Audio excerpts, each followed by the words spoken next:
क्या नाम आपका और आज की प्रेस कॉन्फ्रेंस का विषय क्या है? सर मेरा नाम है बालकृष्ण व्यापारी, वार्ड नंबर 23 से पिछली बार भी पार्षद प्रत्याशी रहा। इस बार महिला वार्ड होने के बाद मेरी मिसेज चुनाव लड़ रही है। इस विषय पे जी, आज विक्की शर्मा को आप समर्थन दे रहे हैं, क्या कुछ कहना चाहेंगे? सर विक्की शर्मा जी को समर्थन देने का सबसे बड़ा ये कारण रहा है कि विक्की शर्मा जी धरातल के कैंडिडेट हैं। मेरे पास काफ़ी लोगों का संपर्क रहा है।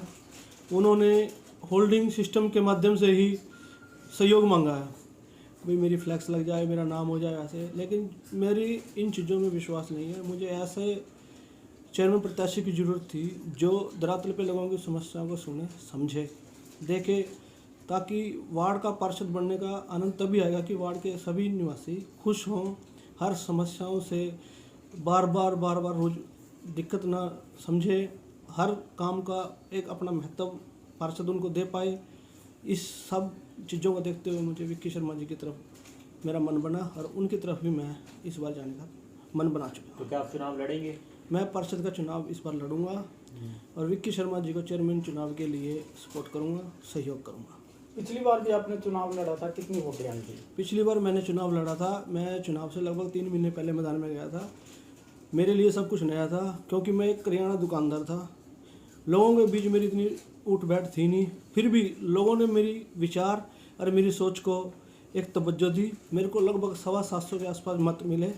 हालांकि मैं पोजीशन दूसरे स्थान पे था, लेकिन मैं निरंतर चुनाव के बाद भी 5 साल से वार्ड के अंदर ही हूँ। जितना मेरा सामर्थ्य है मैं उस हिसाब से लोगों के बीच रूबरू होता रहता हूँ, छोटे मोटे उनकी समस्याओं के बीच में खड़ा रहता हूँ। और लोगों ने मेरे मन में इस बार ये कहा है कि आप चुनाव की तैयारी करो, हम आपका समर्थन करेंगे। और भी बहुत सारे कैंडिडेट थे, विक्की शर्मा को ही क्यों चुना आपने? विक्की शर्मा से लगभग मैं 20 साल से जुड़ा हुआ हूँ। वो ऐसा शख्सियत है जो ना हर छोटी छोटी समस्याओं को भी बड़ी गंभीरता से लेते हैं। यही का आदमी आम जनमानस की समस्याओं को जितना सरलता से समझ सके ना, मेरे लिए वही विशेष था। इस वजह से ही मैंने विक्की शर्मा जी की तरफ अपना ध्यान किया है। अच्छा, विक्की शर्मा जी अगर मन निर्दलीय चुनाव लड़े तब समर्थन करेंगे या किसी पार्टी से भी लेके आएंगे? देखो सर, सरकार ने ना इस बार एक लोकतंत्र में विशेष अधिकार दिया है कि आप चेयरमैन का चुनाव जनता के द्वारा चुना जाए, जनता ही वोट डाले। तो जब जनता ने ही चेयरमैन को चुना है तो विक्की शर्मा जी को भी चुनाव लड़ने का अधिकार है। इसमें पार्टी, निर्दलीय, ये सब सोचने वाली बातें तो हैं, परंतु अगर एक अच्छा इंसान राजनीति में कुछ बड़ा सोचने का अग्रसर है तो क्यों ना हम भी उसके साथ सोच के साथ सोच मिलाएं। अभी सारी पार्टियों ने उम्मीदवार घोषित नहीं किए हैं, ऐसे में कहीं समर्थन देना जल्दबाजी तो नहीं है? नहीं सर, देखो, अगर आप अच्छी सोच रखते हो तो आपको कभी भी अपनी सोच के प्रति निराशा नहीं होना चाहिए। ऐसा सोचना जरूरी है। एक अच्छे इंसान आपको मिल गया, बस आप उसका समर्थन करो। पार्टीबाजी तो सर देखो, विधानसभा के टाइम पे तो पार्टीबाजी है। हम रणदीप सिंह सुरजेवाला जी के साथ कंधे से कंधा मिलाकर चले, उनकी वोट डलवाई। परंतु ये चुनाव है जो भाईचारे का चुनाव है। इस भाईचारे में अगर आपको एक अच्छा माहौल देने वाला प्रत्याशी मिल रहा है जो आपके आउटर की समस्याओं को देखता है, तो मैं उसका बेझिझक समर्थन करता हूँ। आपने एक बात कही कि फ्लैक्स और होर्डिंग्स लगाने वाले जो समर्थन मांगते हैं वो ठीक नहीं है, तो क्या? सर देखो, होल्डिंग पे कितना खर्च करते हैं ये लोग, लाखों के हिसाब से, अखबारों के माध्यम से 2-2 लाख रुपए। ये चीज़ क्या आप लोग समझते हो ये लोगों के बीच में आकर जन समस्याओं को निवारण कर सकेंगे? ये एसी की हवा में बैठेंगे, एसी की हवा में काम करेंगे, 5 साल निकालेंगे, चुंडेंगे, गरीब आदमी जस के तस। मेरे वार्ड में वही समस्या रूबरू बार बार रहती रहेगी, पानी की, लाइट की, गंदगी की, डंपिंग यार्ड इतने हैं। आप देखो, रविदास मंदिर यहाँ है, कृपाल आश्रम है, नीम साहब गुरुद्वारा है, और भी धार्मिक स्थल अमकेश्वर मंदिर है। भाई साहब, आज भी ना गंदगी के ढेर इनके आसपास ही हैं। रोडों की लाइटें नहीं है, आउटर का एरिया है। शाम को कृपाल आश्रम में रश रहता है, अमकेश्वर मंदिर में रश रहता है, नीम साहब गुरुद्वारे की तरफ रश रहता है, लाइटें है ही नहीं। एक समाज सेवी का नाम नहीं लूंगा मैं, लेकिन उनकी होर्डिंग्स लगी हुई हैं। उन्होंने थोड़े दिन पहले वकीलों में सभी 1200 वकीलों में डायरियाज वितरित की हैं और लाइटें भी वो फ्री में बांट रहे हैं। तो मतलब आप ये कैसे कह सकते हैं कि जो होर्डिंग लगा रहे हैं वो धरातल पर काम नहीं कर रहे? तो सर ये सब चीज़ें तो चुनाव से पहले हैं। चुनाव से आप 2 लहरें गई है कोरोना की, उन 2 कोरोना की लहरों में आम जन कितना परेशान था, उसकी तरफ क्या विशेष ध्यान दिया उन्होंने? संपन्न आदमी को हर कोई प्रभावित करता है, जो आदमी संपन्न नहीं है उसकी तरफ देखने में क्या रखा है इन्होंने? कुछ क्या लाभ दिया इनको? एक गरीब झुग्गी झोपड़ियों में क्या किया इन्होंने, मध्यम वर्ग को क्या किया, मजदूर वर्ग को क्या किया, कौन सी प्रभावी योजना अपनी तरफ से सोची इन्होंने, उनके विशेष प्रति क्या विशेषता दिखाई। तो ये सब चीज़ें तो देखो थोड़ा सोचने वाली बात है।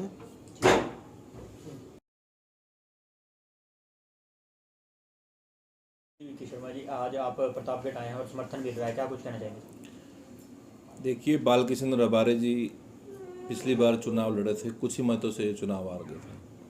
ये बहुत ही मेहनती और लगनशील साथी है और गरीब मजदूर हर समय उनके लिए तैयार रहते हैं। किसी भी समय इनको कोई बुलाए, ये उसके साथ 5 साल लगातार गए। आज वार्ड नंबर 30 में ऐसा माहौल बना हुआ है कि हर आदमी कहता है कि बालकृष्ण जी जीतेंगे चुनाव। अब की बार वार्ड नंबर 30 महिला रिजर्व हो चुका है। अब इनकी पत्नी वो चुनाव लड़ेंगी और इनकी मेरी बातचीत पारिवारिक रिलेशन हमारे हमेशा होती रहती है। इन्होंने कहा, भाई साहब मैं आपसे प्रभावित हूँ और मैं भी इस युद्ध में गरीब मजदूर हर वर्ग दुखी न्याय के खिलाफ लड़ाई लड़नी, लोगों का साथ देना, मैं भी इसी सोच का व्यक्ति हूँ, मैं आपका साथ दूंगा। इन्होंने मुझे बुलाया और कहा कि मैं प्रेस के माध्यम से आपके साथ हूँ और चुनाव में साथ रहूँगा।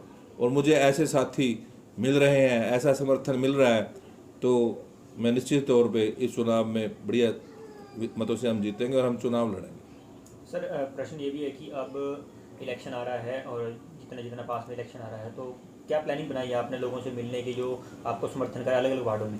सर, मैं 31 के 31 वार्डों में हर दुख में सुख में कोई काम किसी प्रकार का लगातार जाता हूँ। ये नहीं है कि आज चुनाव आ गया, चुनाव में कैंडिडेट आ गए, हम तो निरंतर जाते हैं।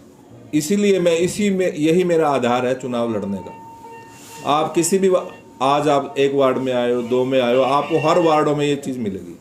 बहुत से प्रत्याशी मेरे साथ आएंगे, समर्थन देंगे आपके माध्यम से, और बहुत से लोग पार्टियां छोड़ के मेरे साथ आएंगे। क्या सिंगल मीटिंग होगी या कोई अलग अलग वार्डों में कार्यक्रम भी होंगे?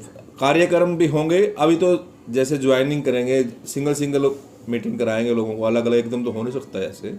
तो जब बड़ा कार्यक्रम की बात आएगी तो वो भी करेंगे। सर, कल भी हमने आपका प्रोग्राम कवर किया था। ब्राह्मण समाज की ओर से खुलकर ये बात नहीं की जा रही है कि आपका हमने समर्थन कर दिया, ऐसा क्यों? सर, ऐसा है, मैंने कल भी कहा था, मैं जाति पाति पे विश्वास नहीं रखता और मैं आपको बता चुका हूँ प्रेस के माध्यम से कि ब्राह्मण समाज ने कैथल जिला का सर्वसम्मति से मुझे प्रधान बनाया। जब मेरे ऊपर पूरे समाज की सर्वसम्मति हुई है तो ये बात बताने के निर्णय चलो वो मेरे साथ है। सर, वो सामाजिक प्रदान की का निर्णय था, ये इलेक्शन का निर्णय राजनीतिक रूप से है? सर, मेरे साथियों ने भी कल बोला था कि हमारे समाज का सिर्फ एक ही कैंडिडेट है। एक कैंडिडेट बनाएंगे? हाँ, वो किसी को भी चुन सकते हैं? उन्होंने मेरे को इस बारे में कहा और मैं नहीं चाहता कि मैं एक जाति का कोई कैंडिडेट बनूं। मैं सर्व जातीय लोगों के साथ हूं, सारी जातियां मेरे साथ हैं, मैं सबका कैंडिडेट बनना चाहता हूं। सर, कांग्रेस से आप कह रहे हैं कि टिकट नहीं भी मिली तो भी मैं चुनाव लड़ूंगा, तो ऐसे में क्या आप बागी हो गए हैं? अगर मान लीजिए कांग्रेस आपको इसके लिए निष्कासित करती है तो आप निष्कासन के लिए तैयार हैं? हाँ, जो तो चुनाव लड़ेंगे। अगर हम सबसे पहले जिन लोगों ने मुझे ये जीवन में इतना बड़ी उपलब्धियां दी, पार्षद बनाया या समाज के प्रधान बनाया, तो पहले वो सर्वोपरि है, बाद में पार्टी। तो कांग्रेस के जो समर्थक हैं उनको कैसे बनाएंगे, क्योंकि कई वोटर्स तो कांग्रेस पार्टी से ताल्लुक रखते हैं? ये चुनाव आपसी भाईचारे का, तालमेल का चुनाव है, ज़्यादा पार्टियों का इम्प्रेस नहीं है। पहली बार हरियाणा के अंदर जनता द्वारा चुनाव किया जा रहा है। ये जो चुनाव है पार्षद के, सरपंच के और चेयरमैन के, ये भाईचारे के चुनाव है। पार्टियों का ज़्यादा प्रभाव इसमें नहीं रहेगा। आपका सर जो मुकाबला रहेगा वो धनाढ़ व्यक्तियों से रहेगा। आप जानते ही होंगे जिन्होंने करोड़ों रुपए अब तक फ्लैक्स पे खर्च दिए हैं, तो आप कैसे उस चीज से कम्पीट कर पाएंगे? कहाँ खड़ा देखते हैं अपने आप को चुनावों में? क्या धन मायने रखता है चुनाव? इस बारे में मैं सर कहूँगा जी, क्या धन मायने रखता है चुनाव? मैं सिर्फ एक बात रखूँगा, आपका जो मुकाबला रहेगा वो धनाढ़ व्यक्तियों से रहेगा। कई समाज सेवी आपने देखा होगा करोड़ों रुपए अब तक खर्च चुके हैं, लाखों रुपए। आज तक कैथल का और राजनीति का इतिहास रहा है, जो चीफ गेस्ट बनता है ना, कभी राजनीति में कामयाब नहीं हुआ, ना कोई चुनाव जीता। और ये लोग जनता को मूर्ख समझ रहे हैं। आज जनता इतनी सचेत हो चुकी है कि उसको पता है मेरे अधिकार क्या है, मुझे वोट कहाँ देनी है, समाज सेवी कौन है। खुद समाज सेवी लिखने से बंदा समाज सेवी नहीं बनता, जिसको जनता समाज सेवी कहेगी वही समाज सेवी है। सर, आप पिछली बार अपने वार्ड से इलेक्शन भी लड़े थे, वहाँ भी हार गए थे सर आप। तो कुछ लोगों का ये कहना है कि जो अपने वार्ड से नहीं जीत पाया तो चेयरमैन का इलेक्शन कैसे? सर, मैं 3 बार चुनाव जीता हूँ वार्ड से। कैसे करूँ? पिछली बार की बात करें तो लगातार 3 बार चुनाव बढ़ने से तो कोई कारणवश चुनाव तो हार जीत चलती है। आज तक कोई ऐसा नेता ही नहीं है जो चुनाव ना आ रहा हो। क्या कुछ अपील करना चाहेंगे सर लोगों से? लोगों से अपील करना चाहूँगा कि मैं लोगों के काम करूँगा, लोग मेरे तक आसानी से आ सकते हैं। और मेरा जो जीवन रहा 20 साल का, लोग हर आदमी से, आप भी मेरे साथियों पत्रकार के अलावा, कभी मेरे पास किसी ने किसी समय कॉल की, मैं उसी समय उसके साथ गया। आज जो चुनावी वातावरण तैयार हो रहा है, आज ये समाज सेवी आ गए, इससे पहले ये समाज सेवी कहीं नहीं दिखे। सर किसी कांग्रेस के बड़े लीडर से बात हुई है आपकी कि भी मैं चुनाव में अपना ऐलान करने जा रहा हूँ और इससे पहले अगर तुम टिकट दे रहे हो या नहीं? सर ऐसे है, कोई भी लीडर बनता है उसको बनाती है जनता। मेरी जनता से सीधी बात हुई है, जनता मेरे साथ है। लीडर बनाती है जनता, अगर जनता वोट नहीं दे तो लीडर कैसे बनेगा? आज हालात ऐसे हैं, जिसको जनता चाहेगी वो लीडर बनेगा, वो चुनाव जीतेगा।